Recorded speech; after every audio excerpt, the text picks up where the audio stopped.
Lelin Talk Show, brought to you by Sensodyne K and American Pistachios. अभी लेके आए सेंसोडेंट के दूध का करंट गॉन तो लाइफ का करंट ऑन। हरियाणा के महेंद्रगढ़ जिले में बच्चों से भरी एक स्कूल बस 11 अप्रैल की सुबह पलट गई। जीएल पब्लिक स्कूल की इस बस में 35 से 40 बच्चे सवार थे। कम से कम 6 बच्चों की हादसे में मौत हो गई। 10 से ज़्यादा बच्चे घायल हुए हैं। इंडिया टुडे के इनपुट्स के मुताबिक ओवरटेक की कोशिश के दौरान बस काबू से बाहर हो गई और यह हादसा हुआ। एक प्रत्यक्षदर्शी ने स्थानीय मीडिया के सामने आरोप लगाया कि हादसे के वक्त बस ड्राइवर नशे में था। हालांकि अभी पुलिस ने इस बारे में कुछ नहीं कहा है। पुलिस का कहना है कि जांच अभी चल रही है। घायलों को इलाज के लिए सिविल अस्पताल पहुंचाया गया है। जिन बच्चों की स्थिति गंभीर है उन्हें रेवाड़ी रेफर किया गया है। ये एक्सीडेंट ड्राइवर ने दारू पी रखी थी और है ना उसने 120 की स्पीड में भगा ली और जैसे उसने मोड़ा ना बैलेंस बिगड़ गया।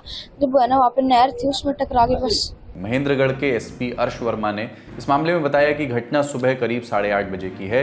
ड्राइवर के शराब के नशे में होने की सूचना है। उसका मेडिकल करवाया गया है। वो काफ़ी तेज़ रफ्तार में बस चला रहा था। बस रोड से फिसल गई और पेड़ से टकरा गई।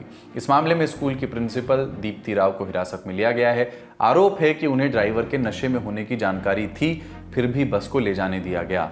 जाँच की जा रही है। परिवहन मंत्रालय के ऑफिशियल मोबाइल ऐप के अनुसार इस स्कूल बस के डॉक्यूमेंट भी पूरे नहीं थे। फिटनेस सर्टिफिकेट एक्सपायर दिखा रहा है। इसके बाद भी स्कूल इस बस को चलवा रही थी। राज्य के परिवहन मंत्री असीम गोयल ने महेंद्रगढ़ रीजनल ट्रांसपोर्ट अथॉरिटी के असिस्टेंट सेक्रेटरी प्रदीप कुमार को सस्पेंड कर दिया है। मैंने एक निर्देश दिए हैं उच्च अधिकारियों को। एक कमेटी बनाई है, जांच कमेटी, एक चंडीगढ़ के हमारे उच्च अधिकारी की अध्यक्षता में सारे पहलुओं की जांच करेगी। और हमने वहां लोकल डीटीओ को भी आदेश दिए हैं कि वो स्कूल के खिलाफ एक एफआईआर दर्ज करवाएंगे। और जो हमारे एमबीए स्तर के एक अधिकारी हैं उनको भी हम देखते हैं कि अगर वो जांच में दोषी पाएंगे कि कागज़ पूरे नहीं थे तो उनको भी सस्पेंड करने की बात है। और मैं एक जानकारी के लिए बता दूं, हमने ऑलरेडी तीसरे महीने के अंदर इस बस का 15,500 का चालान कर रखा था और इन्हीं सब कागजों के पूरे ना होने की वजह से। लेकिन स्कूल संचालकों की सीधी सीधी लापरवाही इस घटना में देखी जा रही है। और मैंने अभी उच्च अधिकारियों को ये भी निर्देश दिए हैं कि सभी स्कूलों की, हरियाणा के सभी स्कूलों के जो व्हीकल्स हैं उनकी फिटनेस की जांच कराएं। और सभी जो हमारे डीटीओज हैं एक सर्कुलर टाइप जारी करेंगे डीओज को, और स्कूलों की सारे हरियाणा के जितने भी स्कूल के व्हीकल्स हैं उनकी जाँच। इस हादसे पर प्रधानमंत्री नरेंद्र मोदी, केंद्रीय गृह मंत्री अमित शाह, हरियाणा के मुख्यमंत्री नायब सिंह सैनी ने दुख जताया है। हरियाणा की शिक्षा मंत्री सीमा त्रिखा अस्पताल में भर्ती बच्चों से मिलने पहुंची। कांग्रेस नेता दीपेंद्र हुड्डा ने हादसे के चलते 11 अप्रैल के चुनाव प्रचार कार्यक्रमों को रद्द कर दिया। वहीं दैनिक भास्कर की खबर के मुताबिक स्कूल के मालिक भाजपा नेता राजेंद्र लोढ़ा हैं। वो नगर पालिका कनीना के 3 बार अध्यक्ष रह चुके हैं। इस घटना ने स्कूली वाहनों की फिटनेस, उनके ड्राइवर्स की फिटनेस पर चिंताएं खड़ी कर दी हैं। इसका हाल क्या है पूरे देश में? ये सिर्फ एक महेंद्रगढ़ की बात नहीं है, पूरे देश में इसका जो हाल है इसका एक उदाहरण इस तरह से समझिए कि 2023 में पुणे में पुलिस कमिश्नर अमितेश कुमार ने एक कमेटी बनाकर शहर में चल रहे स्कूली वाहनों का फिटनेस टेस्ट कराया। पता चला कि करीब 25% स्कूली वाहनों के या तो कागज़ पूरे नहीं थे या उनमें कुछ खराबी थी। ये सिर्फ एक उदाहरण है। अलग अलग शहरों में, खासकर टियर 2 और टियर 3 सिटीज़ में कमोबेश ऐसे ही हाल हैं। सरकारों को इसे गंभीरता से लेना चाहिए। अब सुर्खियों पर नजर डालते हैं। पेगासस की बातें एक बार फिर जीवंत हो गई हैं। पेगासस का शाब्दिक अर्थ तो होता है ग्रीस के देवताओं का वो सफेद घोड़ा जो अपने पंखों के सहारे किसी को भी 7वें आसमान पर पहुंचा दे। लेकिन यहाँ पेगासस का अर्थ है एक मैलवेयर से। एप्पल को आपके आईफोन में हुए एक मर्सनरी स्पाईवेयर अटैक के बारे में पता चला है, जिसके तहत आईफोन को दूर से ही हैक करने का प्रयास हो रहा है।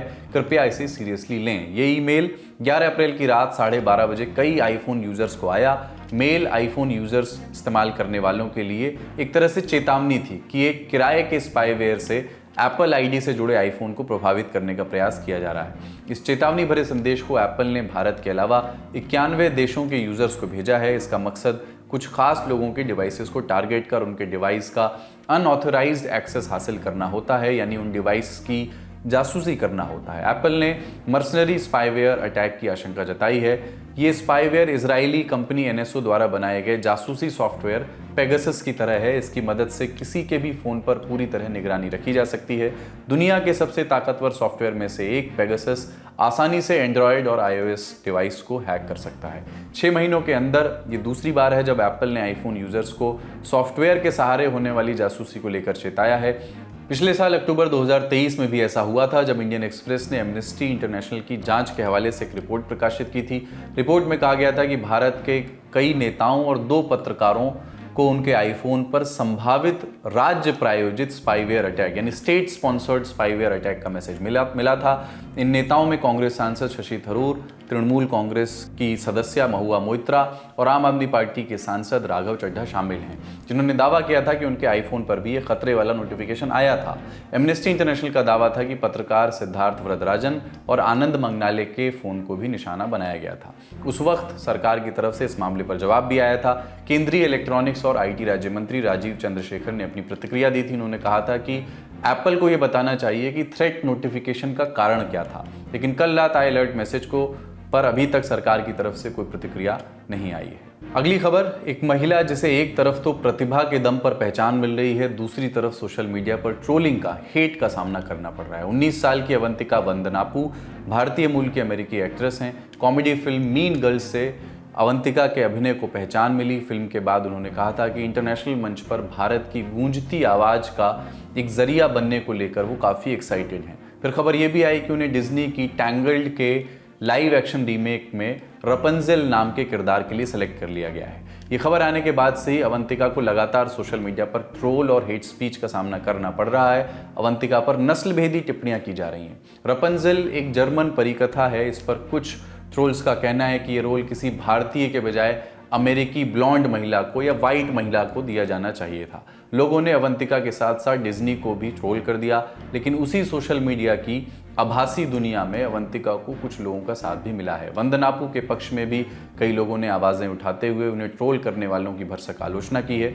कोई कह रहा है कि हम जीते तो स्वर्ग तक सीढ़ी बनवा देंगे, कोई कह रहा है कि हम जीते तो मोदी सहित तमाम बीजेपी वाले जेल में होंगे। लोकसभा चुनाव से जुड़े दिन भर के छोटे बड़े अपडेट्स आपको बताते हैं। बिजनौर से बसपा सांसद मलूक नागर ने पार्टी से इस्तीफा दे दिया है। उन्होंने ज्वाइन कर ली है राष्ट्रीय लोक दल, छोटा नाम रालोद।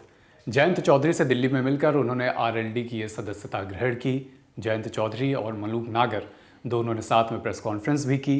जयंत ने मलूक नागर के साथ उनकी पत्नी और पूर्व जिला पंचायत अध्यक्ष सुधा नागर और उत्तर प्रदेश सरकार में मंत्री रहे लखीराम नागर को भी पार्टी ज्वाइन कराई। जयंत ने मलूक नागर को हरी डोरी पहनाते हुए कहा कि मलूक नागर के आने से हमें और NDA को मदद मिलेगी। ये हरी डोरी जो प्राकृतिक निशानी है हमें धरती माँ से जोड़े रखेगी। बसपा ने इस बार मलूक नागर का टिकट काटकर लोकदल पार्टी से बहुजन समाजवादी पार्टी में आए चौधरी विजेंद्र सिंह को बिजनौर सीट से प्रत्याशी बनाया था। इसी के बाद से मलूक नागर नाराज चल रहे थे। राजस्थान में जोधपुर से कांग्रेस प्रत्याशी हैं करण सिंह उचियारड़ा। इन्होंने कटाक्ष के रूप में ही सही लेकिन एक बड़ा रोचक सा बयान दिया है। करण सिंह ने भाजपा के 2047 तक देश को विकसित बनाने वाले बयान पर तंज कसते हुए कहा कि मेरे पास भी एक अच्छी स्कीम है। मैं यहाँ से लेकर चांद तक सोने की सीढ़ी बनवाऊंगा जिससे हिंदुओं को भगवान और मुसलमानों को अल्लाह मिल जाएंगे। करण सिंह ने कहा कि भाजपा ने 2014 और 2019 में चुनाव के समय जो भी वादे किए थे उन्हें पूरा नहीं किया और अब 2024 में कह रहे हैं कि हम 2047 तक विकसित देश बना देंगे। बता दें कि जोधपुर से फिलहाल केंद्रीय मंत्री गजेंद्र सिंह शेखावत सांसद हैं। उन्होंने यहाँ से पिछले चुनाव में अशोक गहलोत के बेटे वैभव गहलोत को हराया था। इस बार वैभव गहलोत का टिकट काटकर करण सिंह को यहाँ से प्रत्याशी कांग्रेस की तरफ से बनाया गया है। बड़ा बयान तो एक और आया लेकिन ये रोचक नहीं, विवादित रहा। बिहार की पाटलिपुत्र सीट से RJD के प्रत्याशी और लालू यादव की बेटी मीसा भारती ने कार्यकर्ताओं को संबोधित करते हुए कहा कि प्रधानमंत्री नरेंद्र मोदी दूसरों पर भ्रष्टाचार और परिवारवाद के आरोप लगाते हैं लेकिन खुद इलेक्टोरल बॉन्ड वाले घोटाले की बात कभी नहीं करते। हमारी सरकार अगर बनती है तो बीजेपी के कई बड़े नेता, मंत्री और प्रधानमंत्री जेल जाएंगे। मीसा भारती के इस बयान पर काफ़ी विवाद उछड़ गया है। बिहार के डिप्टी CM विजय सिन्हा ने भी इस पर रिएक्ट करा, कहा कि ये डरे सहमे लोगों की आवाज़ है, ये लोग चुनाव हारने वाले हैं इसीलिए इस तरह की बयानबाजी कर रहे हैं। और अब आज का चुनावी किस्सा। फरवरी 1962 की बात है। लाल बहादुर शास्त्री देश के गृह मंत्री हुआ करते थे। उस वक्त उन्हें जानकारी मिली कि तमाम मंत्री सरकारी खर्चे पर चुनाव प्रचार की तरकीबें ईजाद कर रहे हैं। कहीं जाते हैं और चुनाव प्रचार करते हैं तो आकर के यात्रा भत्ते या दैनिक भत्ते के लिए फॉर्म भर देते हैं। गृह मंत्रालय ने इस पर सख्त कदम उठाया, निर्देश जारी किए कि ये प्रैक्टिस तत्काल प्रभाव से रुके।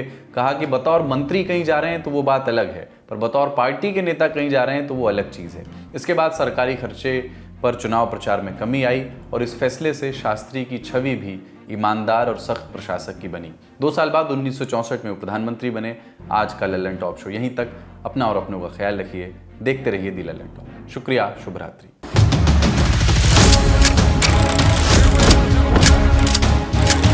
कंधों पर मेहनत का बस्ता, आंखों पर कौतूहल का लेंस, आपकी कहानियों के पहले गवाह और पर्दे के पीछे के नायक गांव देश के मिजाज सुनने को तैयार हैं।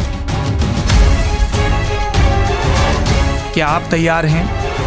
लल्लन टॉप चुनाव यात्रा 2024।